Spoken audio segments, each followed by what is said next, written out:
Morning, Tintin. What brings you here? Oh, nothing much. Just thought you might like to press the button on the randomizer today. Good, that's nice. Yes. So, what are you up to? Make yourself comfortable in the control seat and I'll explain. Huh? Thank you, yes. Thunderbird 1, eh? Oh, that's very nice. Don't get yourself too comfortable. Oh, all right then. Well, I'm checking Thunderbird 1's systems.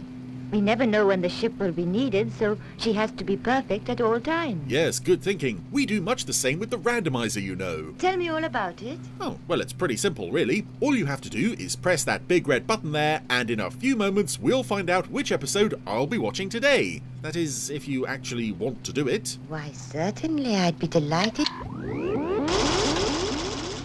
Thank you.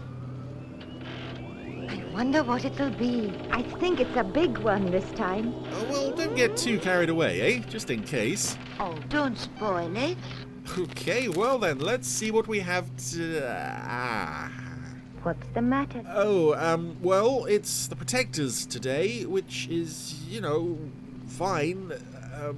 However, yes, this is far from being one of my favourite episodes. In fact, it might even be one of my least favourites. Well, there's no use brooding over it. Quite so, yes. Well then, suppose I'd better get started on it. How long is that going to take? Well, about 25 minutes normally, although if I struggle to find anything to say, it might be significantly less. I'll just take a quick look. Yes, you don't want to stick around too long for this, as it's one I think I'm really going to struggle to find things to talk about. But here's Burning Bush, with apologies in advance. I wonder what he meant by that. So, here we are again with The Protectors. Series 2, and I've been thinking a lot about my struggles with The Protectors on the randomizer. I stress I like this show, and I like this show a lot. I appreciate that it sometimes doesn't always sound like that, simply because I don't feel the reason for that is any failing with the show. The failing is in me, in being able to articulate salvation, something that, compared to the other Anderson shows, is a bit more run-of-the-mill. There aren't any fantasy or sci-fi elements. With the exception of this episode, and don't get your hopes up, sci-fi fans, it's very minor, let's say paranormal element to this episode. As we open in this commune, is in resolution. Where they're having a bit of a chat about salvation and such. The congregation That is an ultimate are going along with the whole theme of salvation, including one young lady in the front row, spirit, played by Sinead Cusack, embodied in timeless, who's very into it. descending from the And beside her is another familiar face from a previous randomizer, Ken Hutchison, who I think we saw about this time last year in the Space 1999 episode The Seance Spectre, where he was a bit of a religious zealot. When all ugliness shall become beauty. And he's doing much the same here, oddly enough. It's a very similar performance, which is interesting, because they're his only Anderson guest roles. For other beings to eliminate I think this guy's name is Mark. violence and suspicion. He's got the same unhinged look in his eyes, and crucially, the same beard. Leave her, Brother Mark. She's with the spirit. Leave her. And Sinead Cusack is, well, she's a bit overcome by all of this. Sister Anne has been chosen tonight to bear the beauty and the pain of this manifestation of grace in the spirit. Oh, well, it's all right for some. Bear her gently away.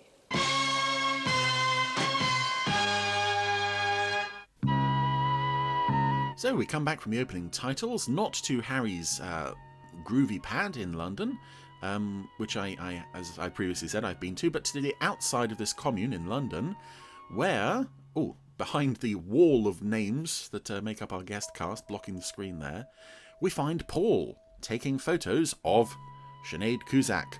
I suspect there's a bit of, as was common in the second series, "Oh, Mr. Rule, I need you to help find my son or daughter. We had an argument and now they've gone off. I am rich businessman of lots of money, and yeah. Oh, here he comes now. I suspect this is the father.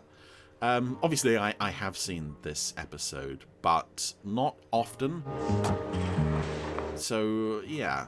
I think I remember just about enough of it to get by. He's been picked up at the airport by a limo, whisked off. Here we are in Harry's pad. Where is she, Mr. Rule? Your daughter joined a community here in London. What are they? Witches? There's not a great deal known about them. They protect their privacy.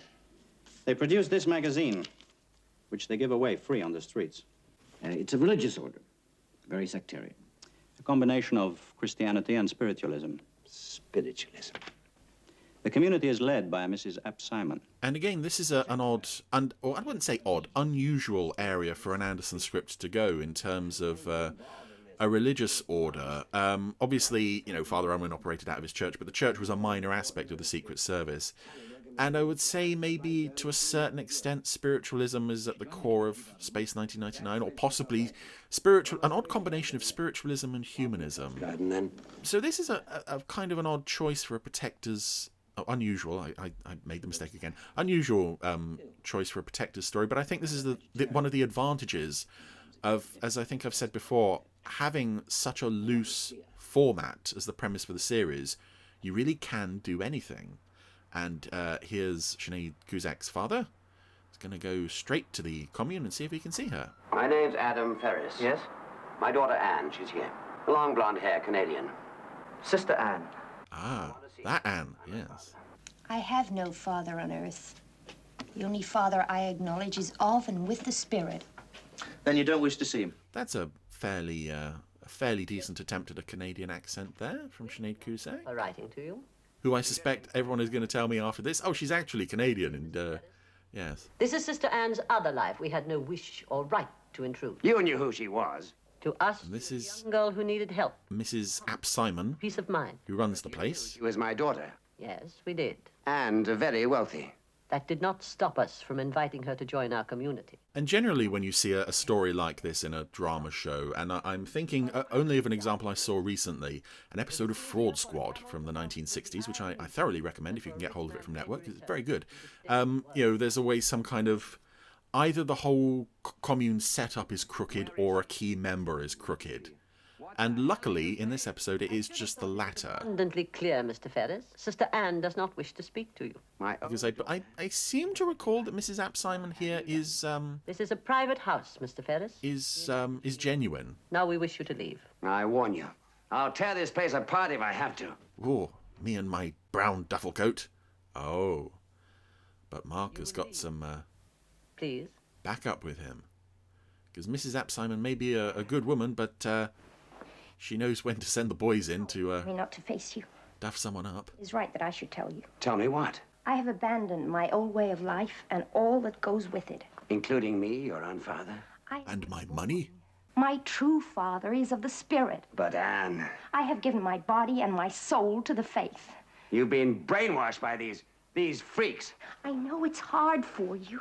Oh, I suppose another Anderson faith, spiritualism, religious story is The Fire Within, isn't it? I'd completely forgotten about that. And that's probably the most overtly religious-themed and based story ever told in the Anderson universe. We will look after her. I do look forward to getting to that We'll one. not see you a second time. Goodbye, Mr. Ferris. Oh, well. That's it. Him and his money, that didn't get him anywhere. So it's time for drinking. Legally, your daughter is independent, She can live anywhere she pleases. I've got to get her away from that house. even if she's happy there. Look, Especially if she's happy there. I'm businessman McMoneylots, damn it. decrees that all private And I'll say that my daughter's happiness is the most important thing to me in the world. things that happen to me. When I can fit her in. More booze. I'm only interested in Anne leading a happy, useful, and fulfilled life. She says she's happy, but I know her too well. I don't think she is, or will be, or can be. You should meet Mrs. Ap Simon. She's a female Svengali. Talking of females, where's the Contessa? Is this one of the few episodes that it's Harry and Paul? Another drink. I kind of like that we have a Harry and Paul in the Jerry Anderson universe that is it is quite a nice dynamic. I love the three of them together, but I also love when they do pairs within the trio. Sorry. So, Harry's plan to get some time to talk to Sinead Cusack is You ill? No, I'm all right. to dress up as a tramp and sit on a park bench near the commune. When did you eat last? I can't remember. And it's an interesting idea, because Paul's watching him from this car as well. But I think I think they don't take it far enough in terms of making Robert Vaughn up. The costume looks great. I don't know where Harry Rule would have got a tramp outfit from. But I think the fact that it is Robert Vaughn, he is at this time very much just, he's got the face of a Hollywood leading man. And you can't hide it at this point. And So it is like, you know, his clothes say that he's been living rough. His face, perhaps not. But we don't know anything about you, who you are, where you come from. We know he's a drunk. Does that exclude him from needing to be loved, cared for? she asked me to come. I didn't. She said that you were Christian folk. He's just looking for somewhere to stay, an easy time. Now, how will it work? We're in my own keep. I don't need no chair. This is not a doss house. Brother Mark, I feel as... You say you would like to join our community. Well, not if you don't want me. Oh, who wouldn't want you? We will give you a period of probation. You must prove to us all that you are genuine in your desire for spiritual guidance. Since you brought him here, and are so obviously sympathetic, Anne, I'm going to make you responsible for him. Yay. That's fair. And I can stay? Provided you work hard and obey our rules. And that means no alcohol. Oh, of course, he's got a bottle in the pocket. Oh, and he's going to hand it over. Big old bottle, too. We bathe every day. We're up at 6 and in bed by 9. We do not eat flesh and we do not tolerate excuses. After a week, we will review the situation. Until then, you will confine yourself to your room and wherever Brother Mark instructs you. Are you enjoying this? Are you enjoying this, by the way? I feel I'm drying up. I'm so sorry. I said going in, I didn't. I struggle to engage with this in a critical way. I can watch it quite happily, but finding things to talk about, and it shouldn't be that difficult, especially in an episode as unusual as this. And I think this is a scene where we're about to come across the first major sort of supernatural element, as they're all having their little meeting in the chapel again. Harry is peeking in through a window. Someone trying to come through. As Mrs. Ap-Simon leads the congregation. Are you there? My daughter? My mother. Aha. Mark, it's my mother. Anne? Oh dear. Anne? I'm here, Mother. I'm here. Anne, my darling. So, we have apparent supernatural possession in the universe of the Protectors. How do you feel about that? Come through. You are... And again, I'm pretty sure this is presented as a genuine have turned away from the skepticism. genuine possession of sorts. Is Adam here? Father, he is not a believer. Which you would think this is sort of a trick to keep her on side, but I don't think it is. I think this is for real. The bird in... Which I kind of like within this story. Happy.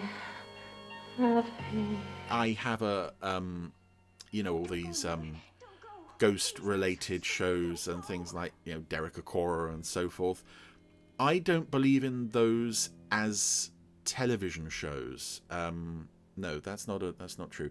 I believe they are television shows, but I don't believe in the way they present the world of the paranormal in terms of, what's the American one? Ghost Hunters, where a load of plumbers hunt ghosts on the side, and it's presented as absolutely genuine. And It was my mother.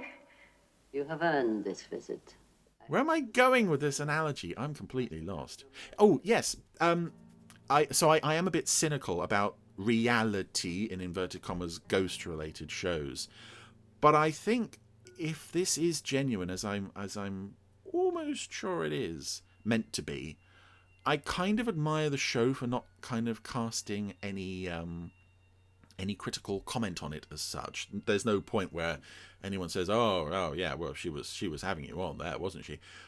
Within the universe of this show, I kind of like the idea that it's just hinted at here there's a bit more going on than meets the eye. And now Harry has snuck into the chapel after hours to have a look for sort of hidden doorways and secret passages and hidden switches and such. Even this great big cross, it all seems rather genuine. So, after a very prolonged period of looking round, Harry is jabbed in the face with a torch. You must have tripped. What are you doing here? Yes, tripped and got a massive bruise on your head. Come down here and find you on the floor with a torch in your hand. Oh, that's not his torch, though. More to the point, what are you doing here? I thought I heard someone. Oh, thank goodness no one else heard. You know what Mrs. Simon said? Sorry. You must get to your rooms quickly. All right. This is kind of a fun, actually, a fun way to take the Harry Rule character. I like the idea of him assuming another persona to carry out this assignment. Has already donated a... Not something he did all that often. It happened occasionally. More often for comedy than anything else. Need more information than that. Yeah, well, I'll use every contact we have. Okay, find the Contessa. She knows people that we've never even heard of. Yeah, okay. Oh. Hey, by the way... Is Nairi Dawn Porter going to show up? I like it. What does that line even mean? She knows people that we've never even heard of. She knows Mr. Stuart Hambledown of 19 St. George's Road, Putney. What? Oh, I'm... What? That line probably made more sense if I hadn't waffled over the beginning, but... I took a woo. So the Contessa is apparently playing some role in this episode. I still doubt we'll see her, considering it's now the second half of the episode. But stranger things have happened. I think Harry Rule did one episode show up just for the second half. Anyway, Mrs. Simon is a bit suspicious. As well she might be, because Harry Rule is now going through her desk drawers. Trying to. Yes, he's got it open. What are we looking at here?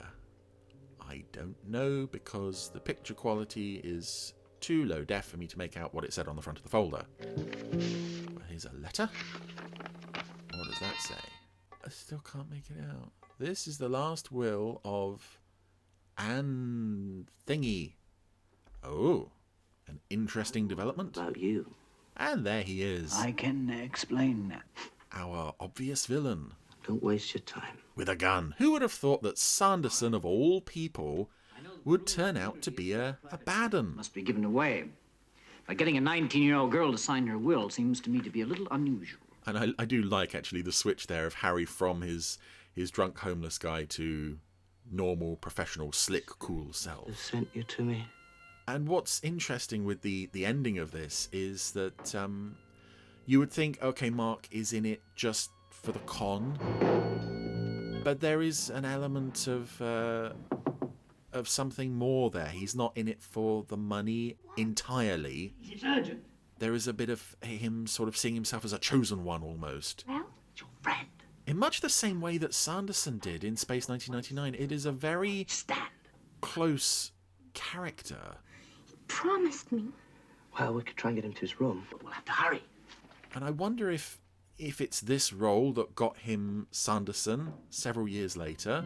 What have you done to him? It's probably just a coincidence, but it's a fairly major one. No one ever comes down here. Ooh. He's locked them in, Doing? tied Harry to the wall. Wait and see. Now he's going to tie Sinead Cusack to the wall. Oh, no? No. Mark, have you seen Sister Anne? Well, he went off somewhere with her and a rope, so... Why? She's disappeared. Nobody knows where she is. Her bed hasn't been slept in. Oh, that's funny. Why? That new man, the probationary, always hanging around her. He's gone too. But it's not me. It's not my fault. I'm sweet, innocent Mark. Touching her, eyes on her. She's very attractive. All I want is a habitable planet. Mrs. Simon accepts that explanation. We close in on a close-up of dear old Ken Hutchison pulling a very slimy, shifty expression. Hello, yes? It's for you. Her dad's still around the place. Yes, this is Adam Ferris. Mrs. Simon. When? Last night.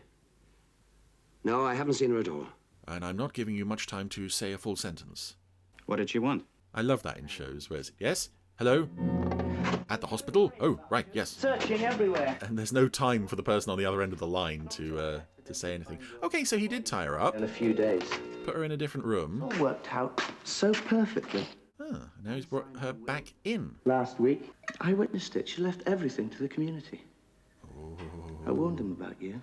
You're a drunk. So it's not so much that the community is taking advantage of her, it's that Mark found out about the will that Sinead Cusack made, leaving everything to the community, and now he wants that money, I guess?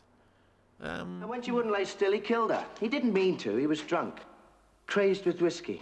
Then, unable to face what he did, he committed suicide. Oh, no. You're together. With a knife.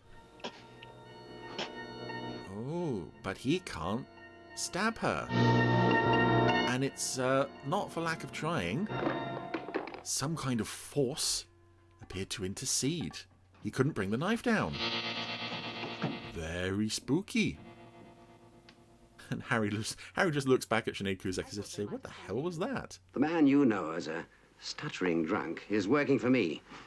And I've got a lot of money. Instigator. And if he did leave here... I'm money bags rich dad. Oh, somehow... Oh, okay, yes. Because Mark dropped the knife. Harry and Sinead Cusack are able to use it to free themselves from their bonds. He was going to kill us. Something stopped him. I've got to find that madman. What sort of something, though? It's different. Yeah. And we're coming up on an unusual ending to the episode. Mrs. Simon. And thank heaven. Where's Harry? Mark. He tried to kill us. Mark. Harry's Oh no, not trustworthy Mark. Yes, and it's an ending that I kind of find the idea of it sits a bit oddly within not only the Protectors, but kind of the general ITC universe. When you have a series that's so grounded in reality as the Protectors mostly is, What's a life? the idea of spiritual, Many minds. divine intervention almost being used to resolve a story, kind of, I don't know, I'm never sure how I feel about it. There's an episode of an ITC series called Strange Report, I don't know if you're familiar with it, which is very much grounded in reality, and the main characters are forensic investigators, so they go into everything in great detail. And there's one episode that ends with the spirit of a dead witch kind of intervening, very similar as Mark is experiencing here, to save the day. But a great wind just rushed into the room there, caused Mark to fall on his gun and fire it into his stomach. And that's it. That's the resolution to this story.